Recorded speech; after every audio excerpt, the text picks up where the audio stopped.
कम्मो का यह नाम सारे मोहल्ले में आम था। मोहल्ले वाले के मुंह पर कम्मो नाम रखा ही रहता था। कम्मो यानी कमला हंसमुख और चंचल स्वभाव की महिला है, दूसरों के सहयोग करने वाली महिला है। उसकी आवाज हर गली में गूंजती थी। हर घर की महिला जब तक कम्मो से बात नहीं कर लेती तब तक उनको चैन नहीं मिलता। कम्मो मोहल्ले के हर किसी से मिलनसार व सुख दुख में उनका हाथ बटाती थी। कमला के दो बेटे, बड़े बेटे की शादी 3 साल पहले हो गई थी। उसके एक बेटा जिसे कम्मो पूरे मोहल्ले के घर में लेकर घूमती थी। कमला के घर में पूरे दिन खुशियां की किलकारी गूंजती थी। कम्मो के छोटे बेटे की शादी को हो गया। आजकल मोहल्ले में उसका शोर शराबा कम ही रहता है। घर में खूबसूरत गुणवान बहू आई। कम्मो उसकी प्रशंसा पूरे मोहल्ले में करती हुई नहीं थकती थी। कम्मो के घर में खुशियां का खजाना था। हर कोई उसके परिवार की प्रशंसा करते हुए नहीं थकता था। धीरे धीरे समय बीतता गया। लगभग 3 साल हो गए। कम्मो के छोटे बेटे की कोई संतान नहीं हुई। अब कम हो परेशान होने लगी।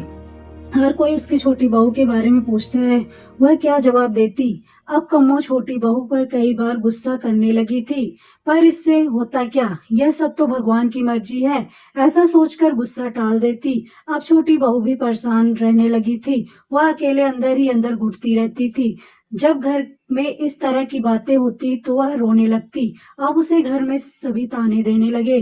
कम्मो के द्वारा भी पूरे जतन किए गए। हर मंदिरों में जाकर उसने मन्नत मांगी, परंतु सभी विफल रही। जिस घर में खुशियां की किलकारियां उठती थी, आज उस घर में मायूसी छाई थी। कम्मो का छोटा लड़का पास के शहर में नौकरी करता था। जब भी छुट्टी में आता था तो परिवार का यह दुख देखकर बड़ा दुखी होता था। वह अपनी पत्नी का दर्द अच्छे से जान रहा था, पर वह करे तो करे क्या। उसने निश्चय कर लिया कि वह अपनी पत्नी को अपने साथ लेकर शहर जाएगा।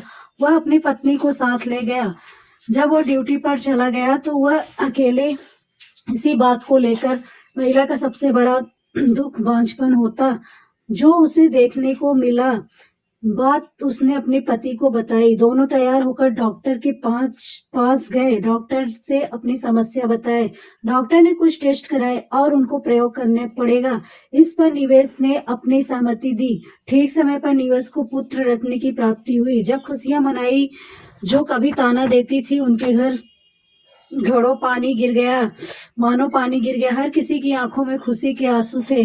जो कलंक निवेश की पत्नी ने कई साल सहा, उसका आज उसे सुख मिल गया। यह कहानी उन महिलाओं के लिए है जो समस्याओं से जूझती हैं और किसी डॉक्टर की सलाह ना लेकर देवी देवताओं में विश्वास करती हैं। हमें नियत समय पर डॉक्टर से सलाह लेनी चाहिए, क्योंकि हमारे शरीर में बहुत सारी बीमारियां होती है जिनका निराकरण डॉक्टर की सलाह से ही संभव है। तो वीडियो को आप लोग ज्यादा से ज्यादा लाइक करें, शेयर करें। Thank you.